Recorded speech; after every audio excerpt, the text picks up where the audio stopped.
Alhamdulillah, we're alive. Assalamu alaikum to everybody joining us. Hello, good morning, good afternoon, wherever you're joining us from. Um, my name is Latifa Oyefeso Aditoro, and I am here to represent Hal Finance for our third Hal Business Clinic. This is a monthly webinar series that we do. This is our third session, and we are excited to have you here. If you're joining us live on YouTube, on Facebook, we're so excited to have you. If you're a small business owner or a medium business owner, please tell us where you're joining us from and what kind of what kind of business do you run. And if you're just curious, tell us what you do. If you're just curious to know what we're doing here, you're welcome. We're so excited to have you. And if you're joining us, again and again, maybe you've joined us for the first and second sessions, please tell us that, you're not a first timer and, you're enjoying. And if you're a first timer, tell us that you're a first timer. Let us see those comments flowing in. While we wait for those comments to flow in, I am going to be talking, for those who are new, telling you about what HalFinance is and what we do here at HalFinance.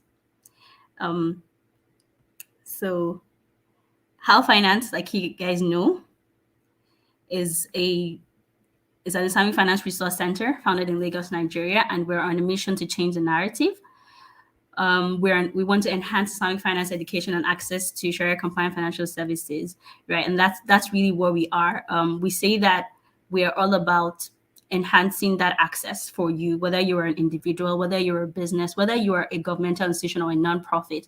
You want to learn more how to adopt this ethical means of financing or of accessing finance or managing funds or accessing money or managing your funds as an individual, then we're here to really guide you through that process and, provide you the knowledge and even the practical steps that you require. And today, all we do at the Business Clinic is talk to the businesses that are interested in this. And we don't just talk in the Business Clinic. We don't just talk, just about funding or financing. We also talk about strategy. We also talk about practical management tips, right?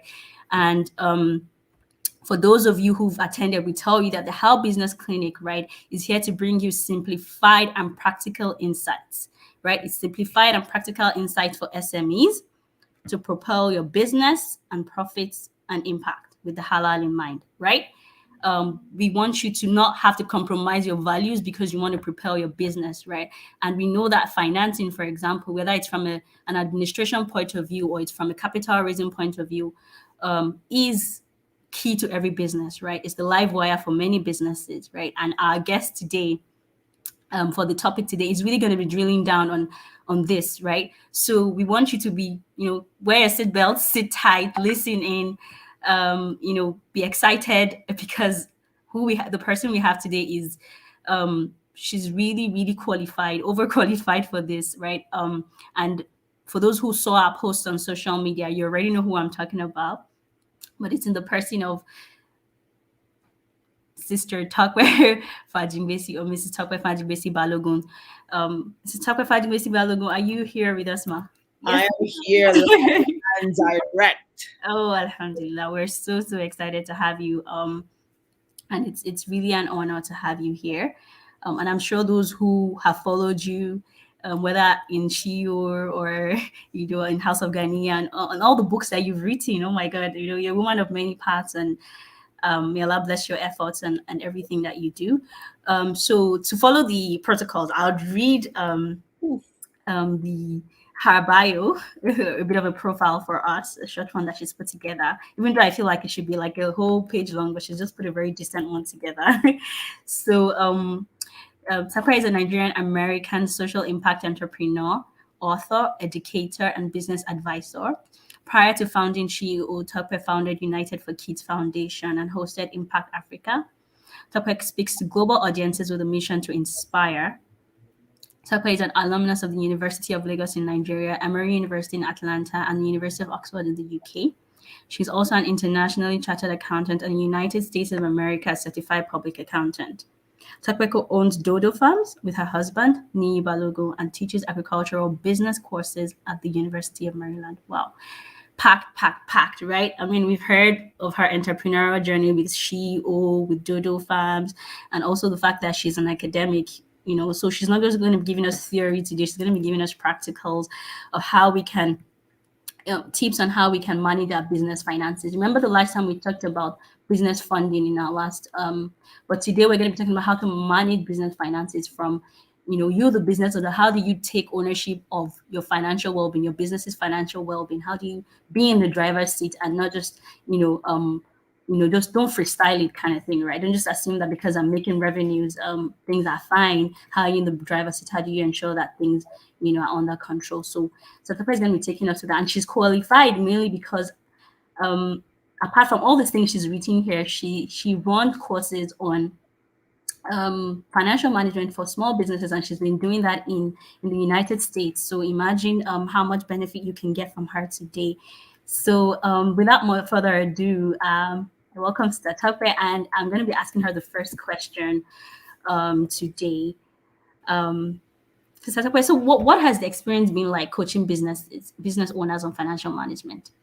So it's been eye-opening because one thing I see that is different from coaching non-business owners is that I get to teach people real time the mistakes that I also make, lessons that I'm learning as I'm running my business. It's good having people to say, okay, you go test this as well. I'm testing this. This is what is happening with my business. This is the mistake that I made that I think that you should avoid making next month. So that's been the upside of doing that. Wow, that's very good. And what are the testimonies? What's the feedback like? It's been good. I think last month I just finished a program with some small business owners in Baltimore. Usually I don't like to work with men. I like to work with women, because the range of emotions that we just bring into the classes and into the sessions is always so free and so nice. But I had this contract with an organization in Baltimore, and it involved 2 men. And so I wasn't sure how the dynamics would work. And in the last class, one of the men said, "Oh my God, you opened my eyes to the fact that I'm not building $1 million business by dipping my hand into my business, funds to take care of my personal expenses." And I said, well, that was a no-brainer. You could have known that before. He said, I knew that, but I didn't know how bad things were until we went through a couple of months of his bank statement, and I was separating things for him, putting them in categories, and he was realizing how costly, the decision not to put himself on a salary was, instead to use the business funds to take care of needs, and also how costly the decision not to consistently, keep his books also were. So I like that, and I posted that on social media. Also last week I was working with a woman who is a fellow Nigerian, and something was very interesting. We had a 2-hour session. At the end of the 2 hours, she said, of all of the things that you've just told me, which are all so important, you've just said the most important thing right now. I was like, what is the thing that I just said? She said, you just taught me the difference between and the impact of salary, owner's salary versus owner's drawings. And this is something that is so hard to explain to people, that the way you take money out of your business really matters.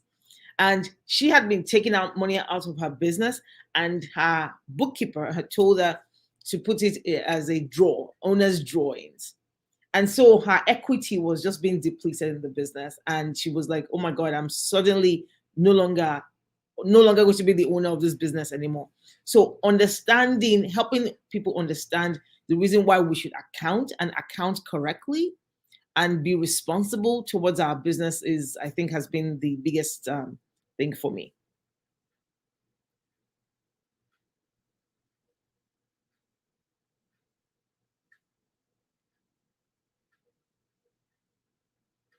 I think you're muted. I think the second question, why did you choose this path of financial management, teaching financial management to businesses? Why did I choose this path? I've always, in all my jobs that I've done, whether in America or in Nigeria, I've always liked teaching. I've always thought that teaching was the good thing, but there's also something for me about helping small businesses, and not just small businesses. I have to like what you do. When I was an auditor, when I began my career as an auditor, I was in the manufacturing and telecom sector, and I just liked, learning about what they did. I liked, seeing what made a company. We were selling Nitel, we were privatizing Nitel way back when I started my career as an auditor, and I was comparing, benchmarking Nitel with Portugal telecoms, with British telecoms.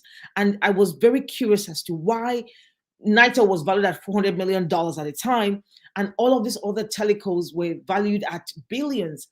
And I realized that the reason was not because one was a Nigerian organization and the rest were not Nigerian. What I realized was that it was a series of small, tiny, micro decisions that really added up to make the valuation of a company either big or small. And so I wanted to go to this micro level and really meet people who were doing business at those tiny levels and try to help them avoid some of the mistakes that the giants make when they eventually get bigger. So that's really where the interest came from. And then also for me, being a small business owner myself, I realized that, I'm learning every day. I'm learning consistently every day. And it would be nice to transfer some of this knowledge to other people as well.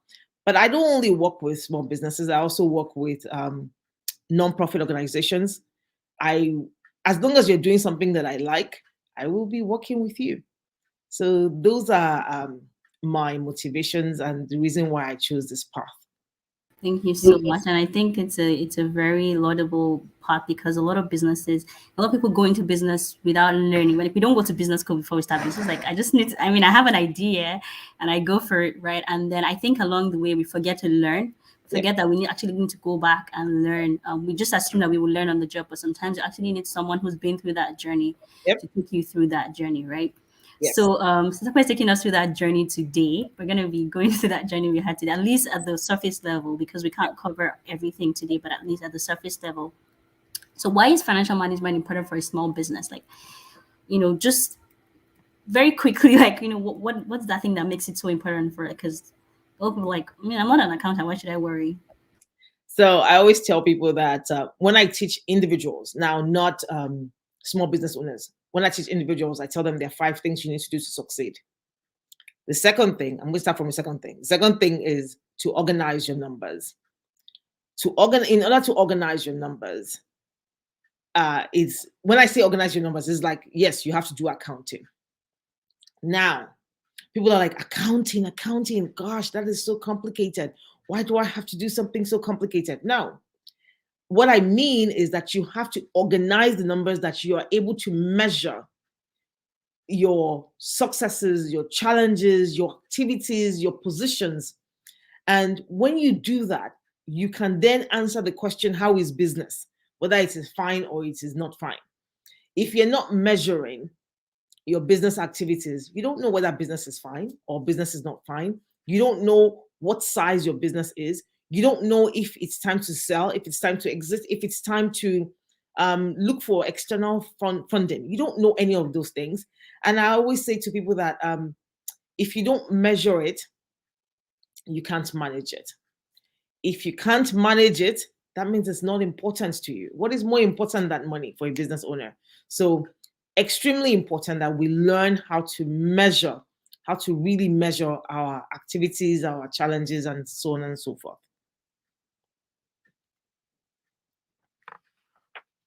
I think you just said a very, very big one there, and I'm going to write it down. In fact, I'm going to make it a post on our social media. If you can't measure it, you can't manage it, right? And I think that's so crucial.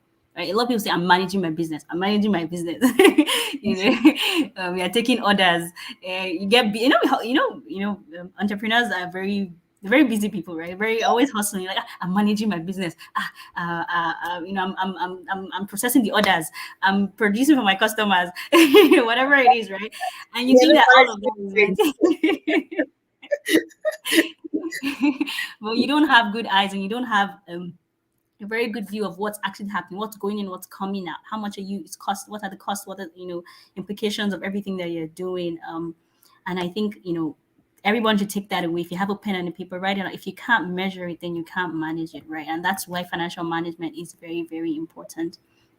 Right. And so now we go like into the meat of it, right? So what do you need to have in place? Because you guys are, I mean, the average SME is out there thinking, I'm a small business, I'm a business owner, whatever, and where do I even start from? Because you're telling me about managing my business, my finances, right? It's like, what structures do I need to have in place? Where do I start from to have good eyes on my business finances? Good. So, this is actually giving me an opportunity to have a preview of what I was discussing with you before that I want to really be doing next year. I'm launching a program called Now next year, inshallah. It's for small business owners. Really, I like to say it's for solopreneurs. And I tell people that in Now, I've been writing that success in business is a 4-letter word. And that 4-letter word is a noun. A noun spelled Noun. No. The first thing you need is to have a numbers mindset. I cannot tell you how frustrated I am when people tell me, I don't like numbers. I freeze when I see numbers. I blah, blah, blah, blah, blah. I'm like, you're not ready for prime time. You're not. If you don't like numbers, you don't want to be successful. Just be somebody's worker and just be, if they say carry yam, carry yam. If they say carry beans, carry beans. But if you say, this is my own, then you have to own it and have a numbers mindset. That's it. The second thing is, you have to organize it. You must organize it. We've talked about measuring. Now, how you choose to organize it is where people get everything twisted. If you know that all you can do is paper and pen, do it now. Have a book and use that book to be recording it. Lagbaja bought Kinikon today, sales 300 naira. And then they've not paid me. Oh yeah, write it there now.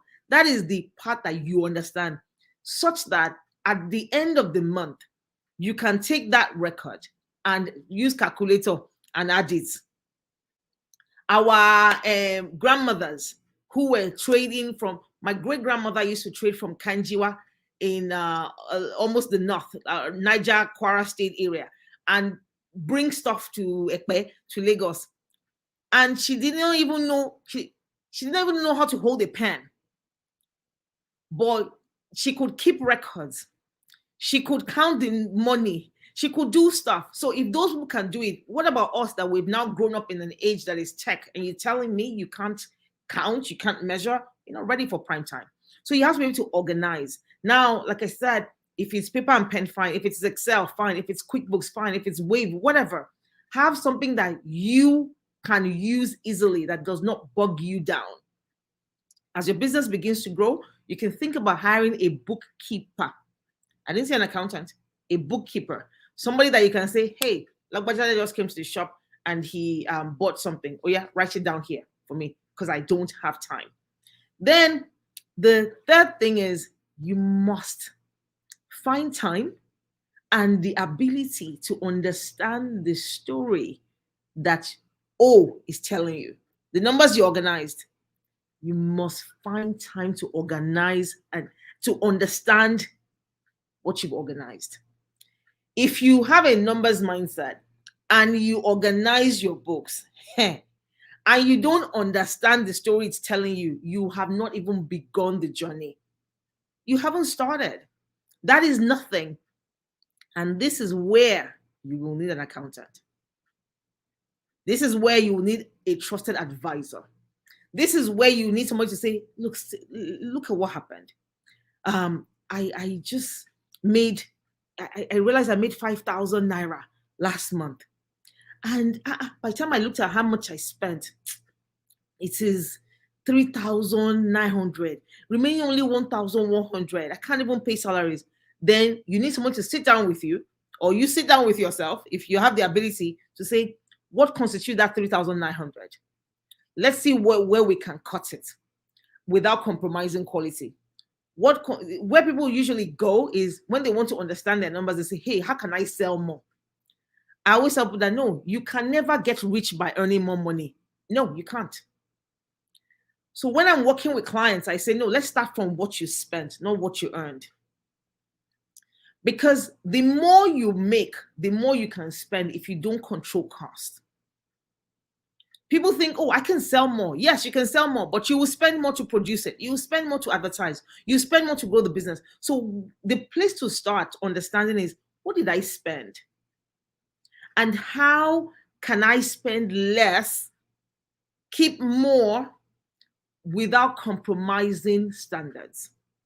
So you need that process, and that process needs to happen every single month. You also need to be able to make decisions in terms of your revenue and say, okay, what did I sell? And what are the drivers of my revenue? What are those items? You know, I have to say this like market Yoruba market woman. Kilo wa lori igba to nta. What is it on the thing that people like? What is it that when they enter my shop, they want it? How do I maximize that? And what are those markets that you go there, just sit down there and they just be talking, Sha? Hey, Mama Lagbaja, Baba Lagbaja, you know.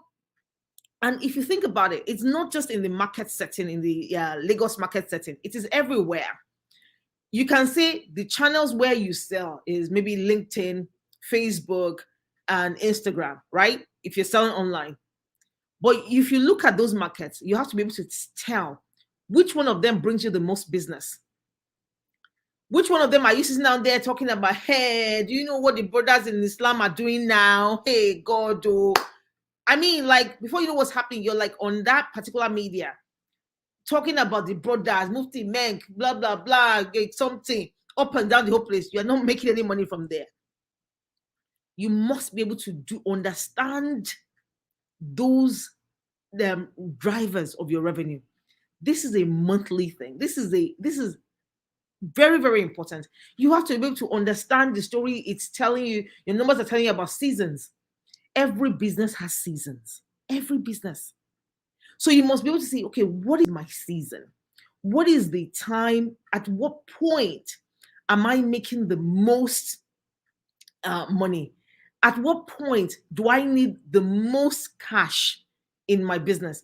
Those things are very important monthly rituals. And finally, you need to express your goals and renew those goals by using numbers. That's the final N.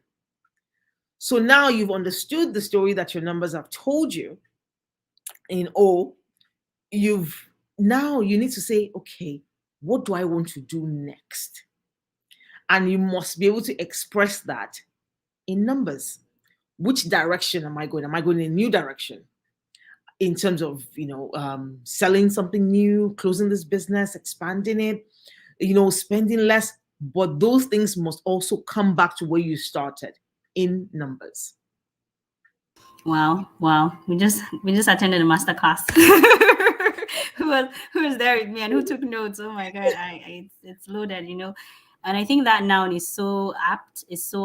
And thank you, Brother Sani Hussein, who's been commenting and taking note of some of those things that Tatape has said. And I think that it's very encompassing of how a business owner should think when they want to manage their business. You have to be a numbers person, right? You just have to, once you start that journey on business, you just have to be a numbers person. And you also have to, like you said, at some point you may need an advisor, or you may need somebody to have that discussion when I say, what are these numbers telling me? And I've always been that kind of finance person who's always said, I'm not just interested in numbers, I'm interested in the story behind the numbers. I'm interested in bringing value out of these numbers, right? So I think that's very key. And if you're out there, wondering, you just got that question answered, and I hope that you're taking notes and you're already preparing and strategizing how you're going to start implementing that in your business, right? I also like the fact that she says next, right? So where the numbers shouldn't just be backward looking and saying this is what happened. It should be, what am I going to do with this now? Would this change my behavior? How would this affect my business strategy going forward, right?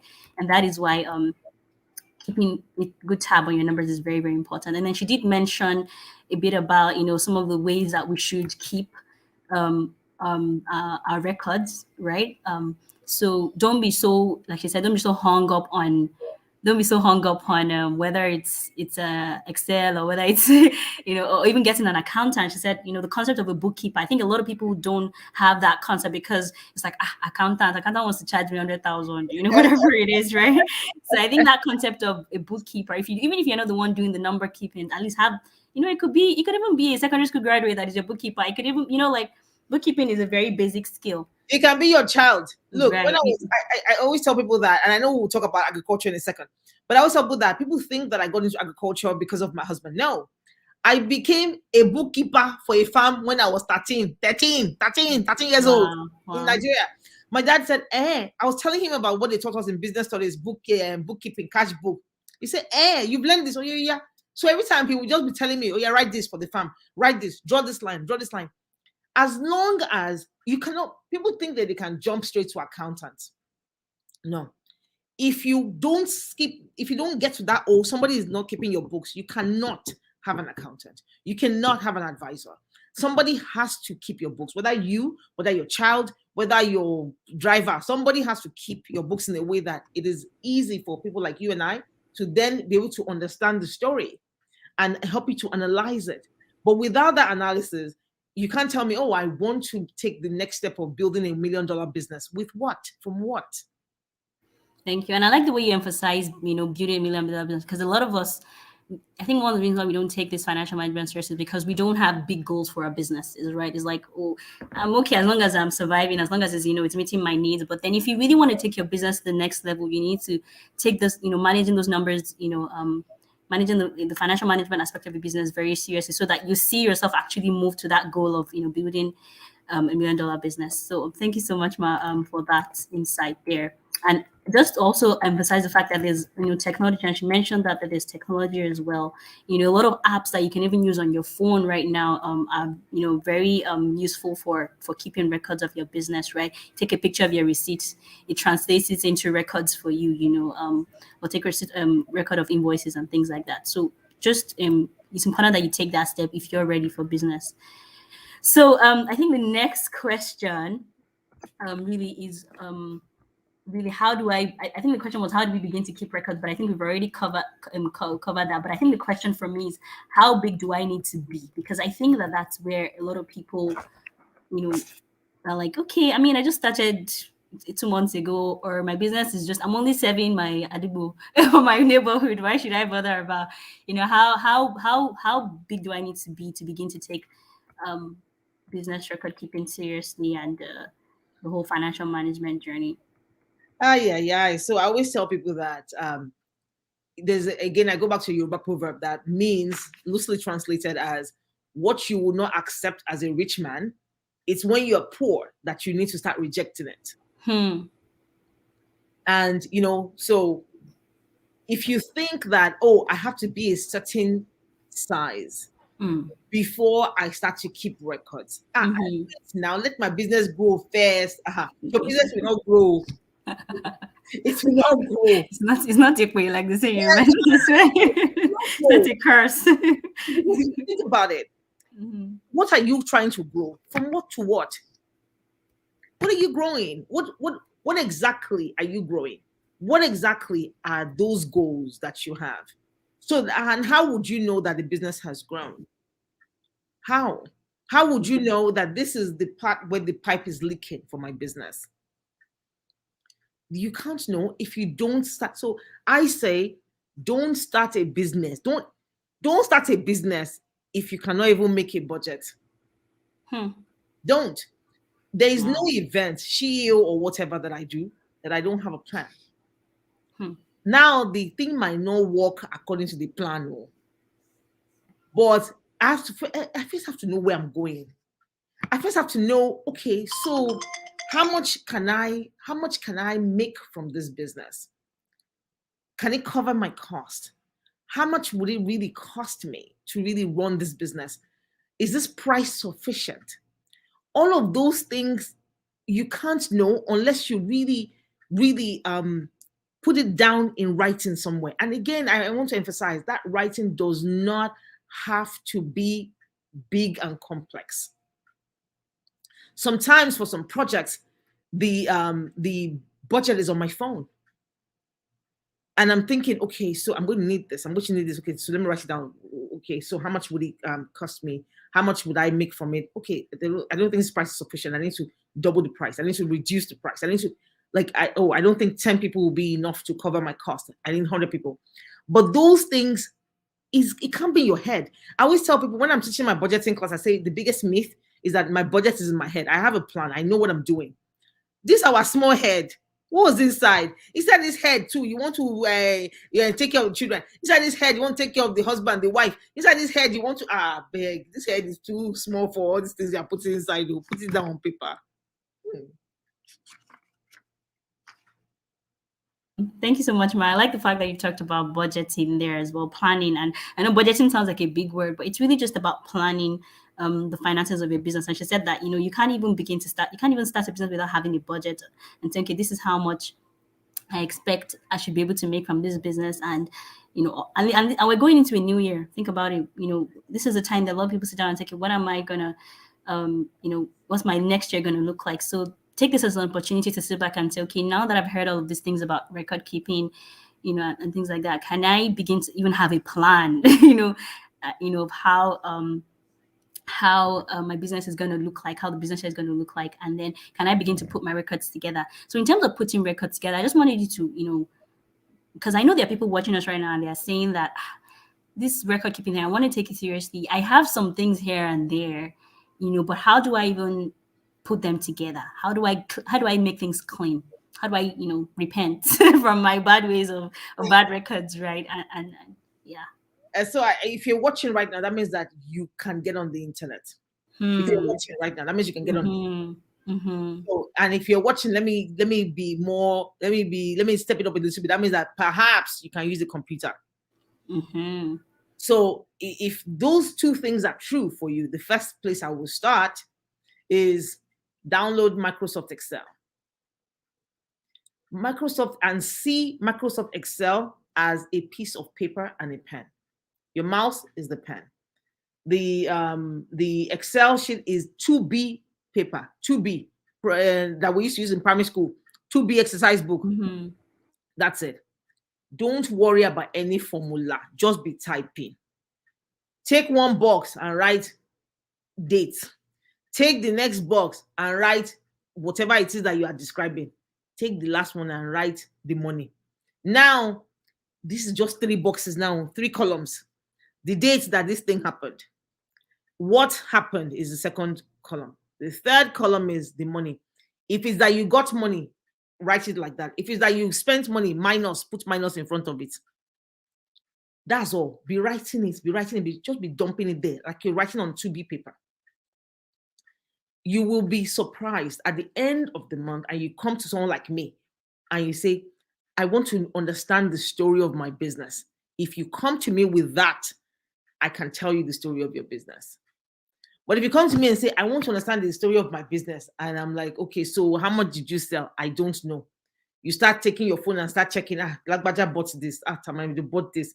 Then they bought it in, one of them bought it with through Jumia. The other one gave me cash. The last one did bank transfer.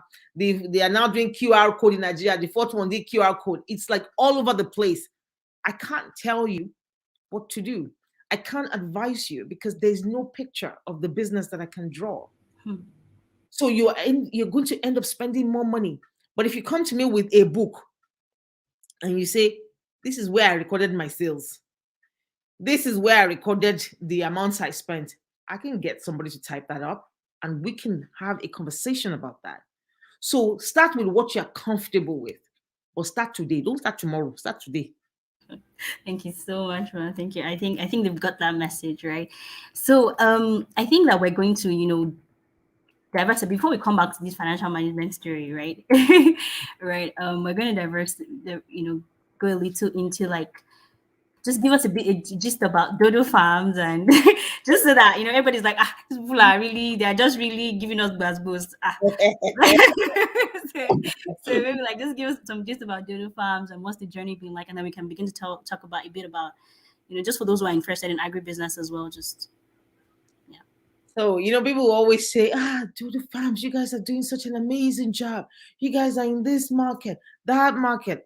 I'm like, Forget that, okay? Every day, I am like on top of the numbers.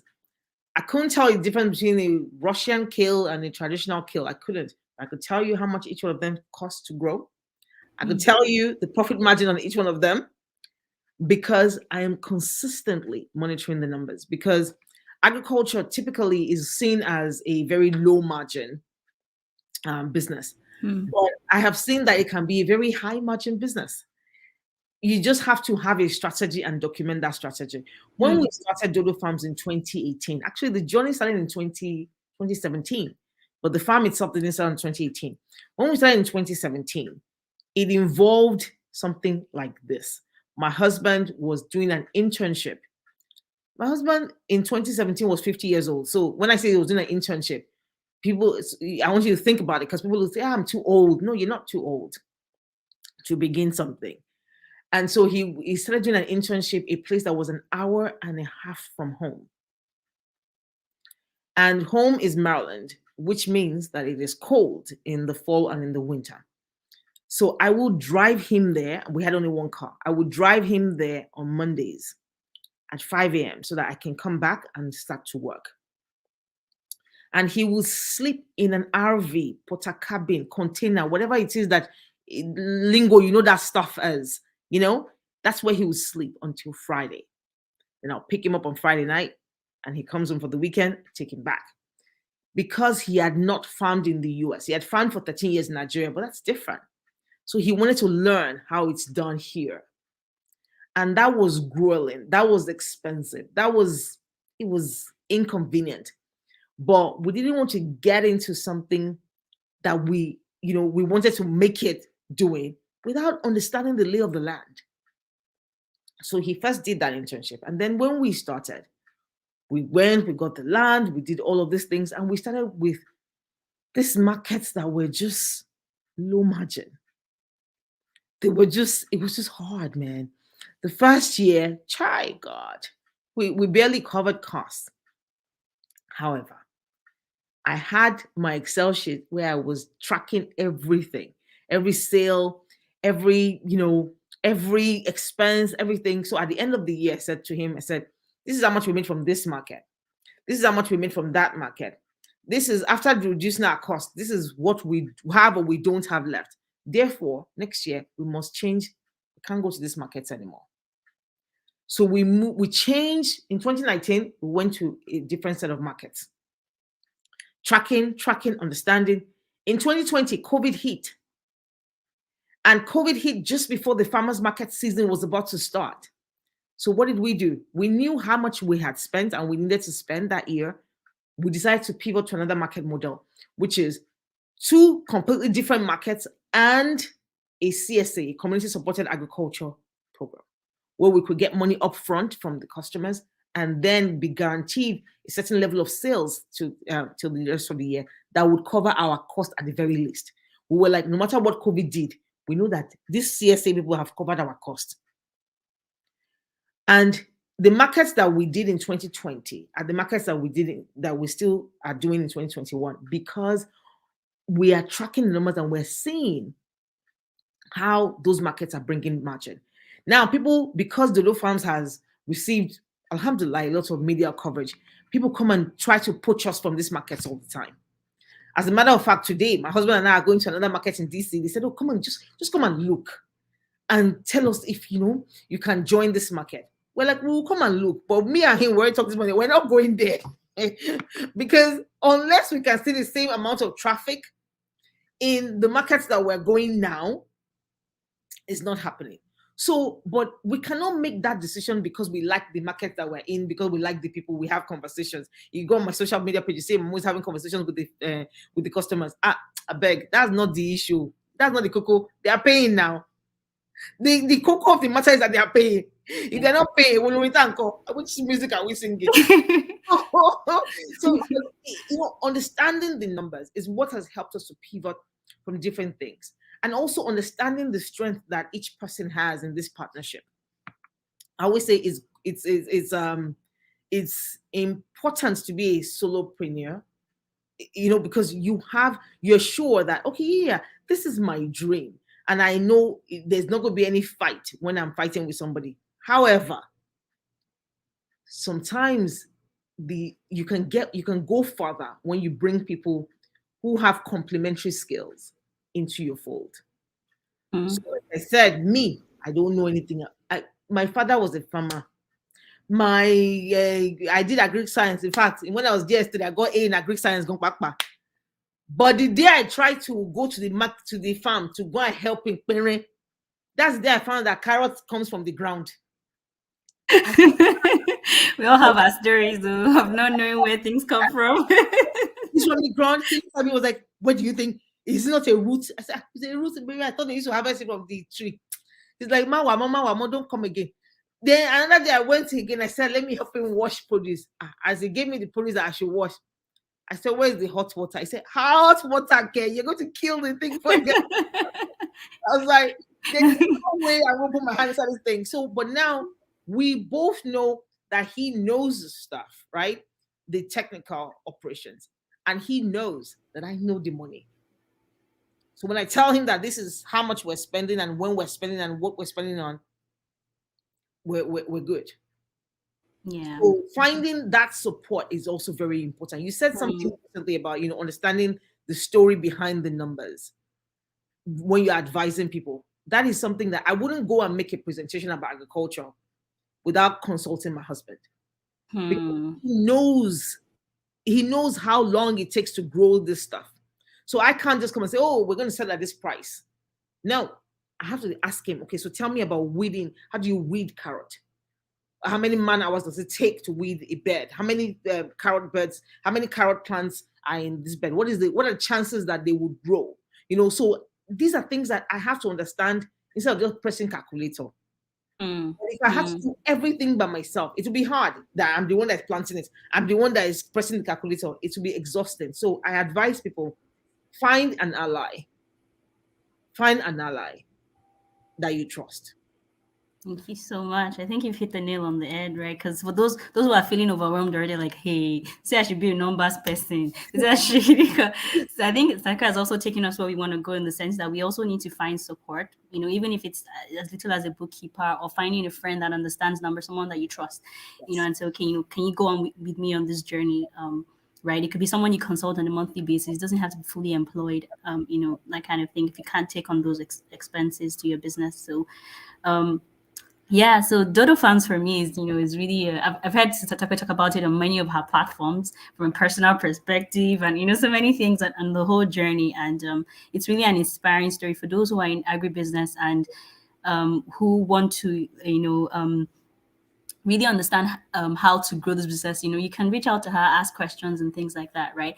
Maybe she'll one day launch a course about it. We don't know, but I think that in the agribusiness space, a lot of people struggle with keeping their finances even more because it's a different industry from the regular buy, bag, and sell, or like there's a whole period of planting and a whole period of production, producing the products, and then understanding storage and things. There's some things that are not perishables and things. So it's a very different business dynamics, right?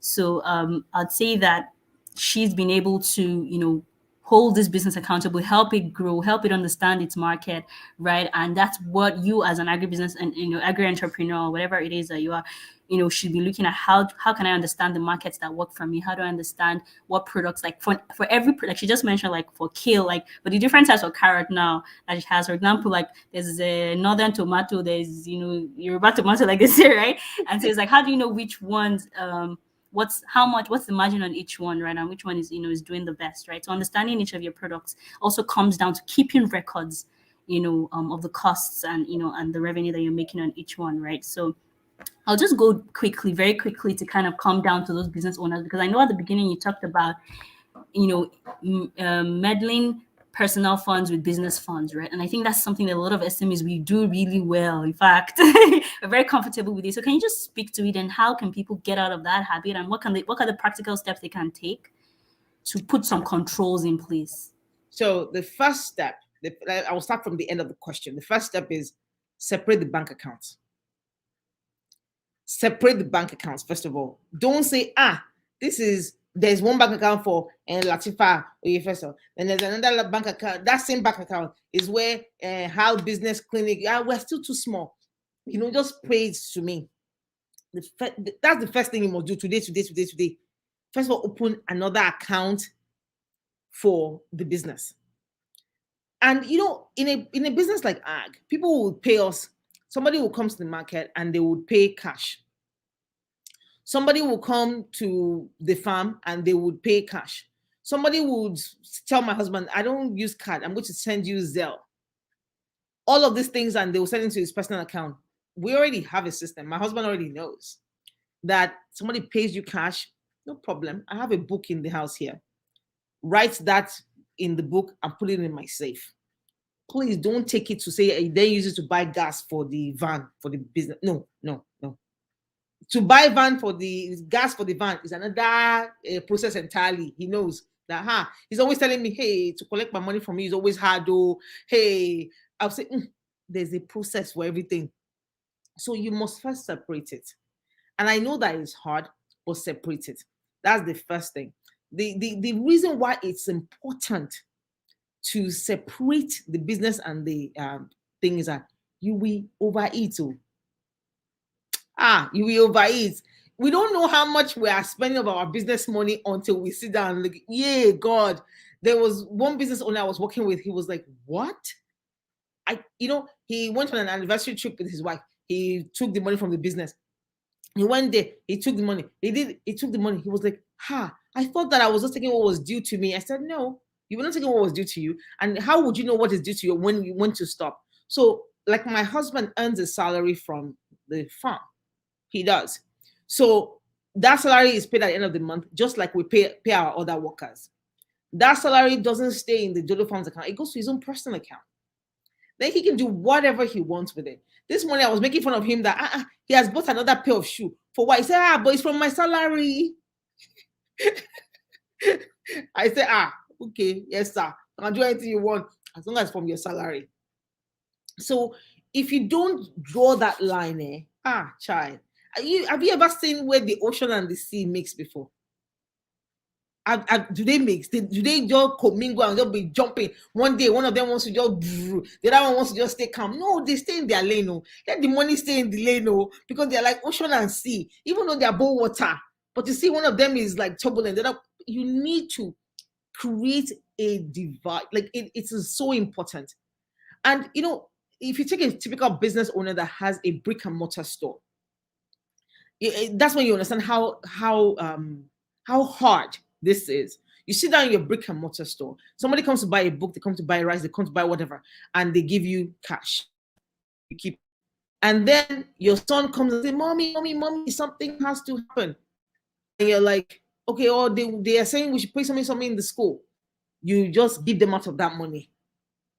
Before you know what's happening, you can't even see how profitable that day was in business, because a big chunk of that day's money has gone to where money goes. Finally, I will say that, I look at money as a very spiritual being. I think money is, if you don't respect it, it will not stay with you. Money is a visitor. If you don't respect it, it will go away. It will go completely away. And so many of us don't treat the money of our business with respect. And then we want it to stay. It will not stay. So thank you so much, Ma. I think, respect your business is very important. I think that's another hashtag we're taking away today. Respect your business, right? And stay on your lane and, put those controls in place. Separate bank accounts are very, very important. And there are many other, things. It's also a way of preventing fraud, and things like that. So I think the last thing I just want to start up is really talk about, because we talk about cash, handling and things like that, right? So cash flow management is very important for businesses. How can they, manage cash flow in a way that works for them? They don't have to keep running to go and borrow money from Lagbaja, borrow money from the radio. How do we manage cash flow in business? And that's how we're gonna, really end. So we take questions. So people always say, and I will translate this to English, that whether it's your money or another person's money, is just so that we must have money. That's what we should be running after. I say, that Yoruba proverb is a little bit flawed, because what is the use of having somebody else's money in your purse and you are paying high interest on it? It's not all businesses that can get to the point where they are strictly halal and they don't have to go to conventional banks to make money. But I think one of the biggest most foolish things that business owners do is you go borrow money from somebody, from a bank or a financial institution, and you borrow the money in January. You use part of the money in January, then the rest sits in your account until you need it again in July. And then in all of those times, you're paying interest. How does that make sense? And the reason why that happens is because we don't do cash budgets and forecasts. Forget business. You need to do this in your personal life. Forget business. Leave business aside. Me, every month, I already know what I'm going to spend my money on. No. So if you come and ask me, give me money, I say, let me see if there's if I can remove money from that part of whatever Tokwe wants to use money for. If that one is still remaining, maybe I can give you. But if it has finished, you wait till next month. Because you have to have a plan. Those who fail to plan to fail. And cash planning is one of the biggest small wins that a business can have. Plan the cash ahead. It might not work as you want, but you can anticipate when you will be in trouble. So it is foolish for you to get into, you just open the shop and you don't know, based on today, based on the weather, people might not buy as much. So I need to find and to envisage another way of paying my shop assistant salary today. You have to have those conversations, and those conversations come in form of a budget. And even when you're going to pay yourself, you have to know that month that the business might not be able to pay me this month because the weather is now -3 degrees Celsius. People don't like to come out. There is a COVID pandemic. There is this, all of those things that will bring down your revenue. That is not now. If I'm going into the market season that way, that's not the time for me to go and hire 3 or 4 shop girls. That's not. But if you haven't planned, if you haven't put all of these things that we all know exist in our head into a planning document of some sort, you will keep running out of cash. Thank you so much, man. I mean, I think that's very apt.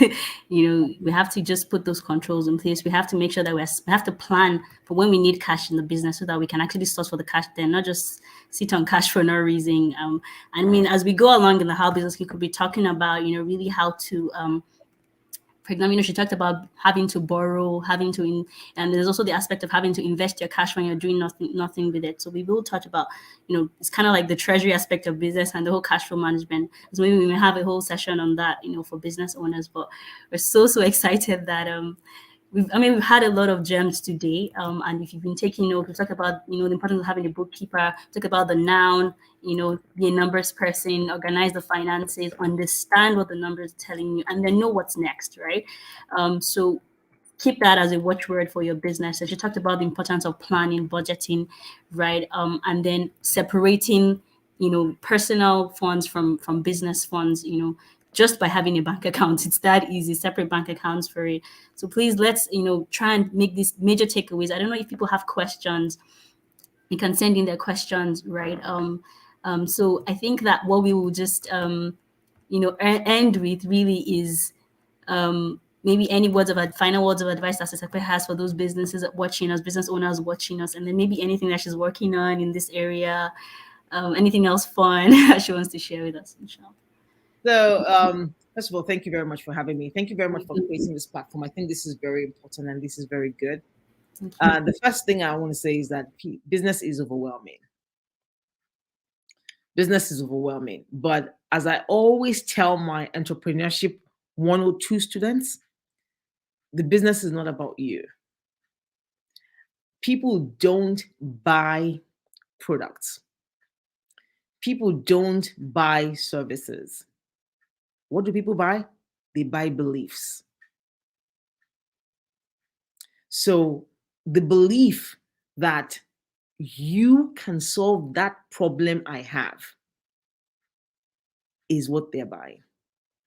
The belief that I can trust you to keep certain standards is what people are buying. Same thing when you go and meet an investor. The belief that you believe in the business is what they're investing in. The belief that when they give you their money, you will do right by them is what they're investing in. The belief that you're not going to wake up tomorrow and run away and say, I'm tired. That the belief in your resiliency. At every point in time when you're in business, people are buying belief.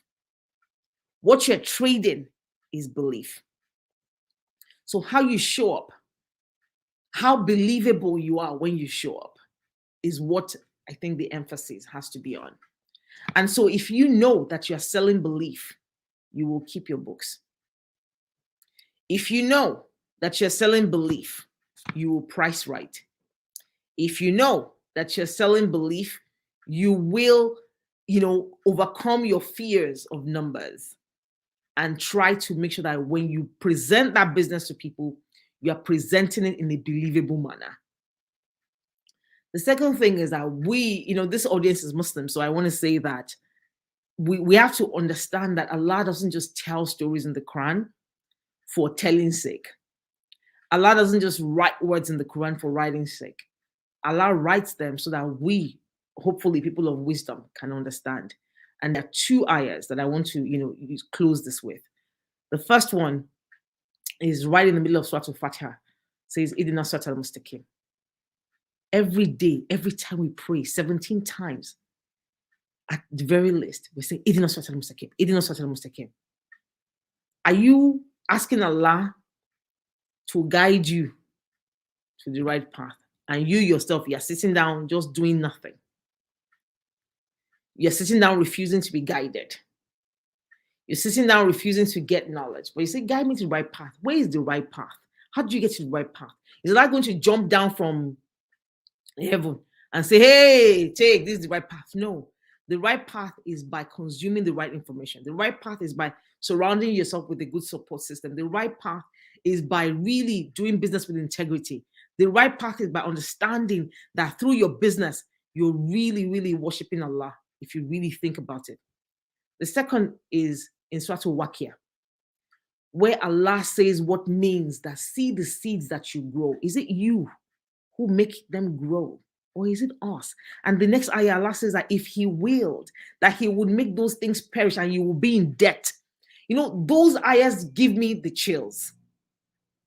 Not just because they point to how, agriculture is a spiritual business, but also the importance of putting in the work. That if we don't put in the work, because Allah did not say, if we don't bless your business, we will do this. No, Allah says that see the seed that you sow, meaning that you have to do something fast. You self sow some seeds, then ask Allah to bless it and not put us in debt. I ask Allah to forgive us our shortcomings throughout this session. I ask Allah to accept everything that we've said and, take it as evidence for and not against us. And I ask Allah to help me as I try to develop my noun series of courses for business owners in 2022, inshallah. Thank you so much. Ameen. We can't but end with Ameen because those are very powerful words I ended up with, especially the ones, the analogy of the seeds, and I think that managing your finances is also a way of sowing seeds, of trying to, harvest, good numbers, harvest, good results from your businesses. You have to, keep records. You have to sow those seeds of being a good, manager, from that perspective. So, Stefan, you have, in fact, you have blown us away with everything, both from the business perspective, spiritual perspective, and I hope that those who have, I don't think we've seen any questions so far, but if you still do have questions, feel free to email us or hit us on our social media, LinkedIn, Facebook. Satapa is also very live on social media, very active. She's at TFAJ, if I'm correct. TFAJ 17. TFAJ 17, yes, at TFAJ 17. So please, you feel free to chat her up. She's very approachable. We also available to answer your questions, to engage you. We also provide services on business advisory. So thank you so much, everyone, for watching us today. We pray that Allah blesses you wherever you are. And we say Assalamu alaikum. Alaikum salam. All right. I think this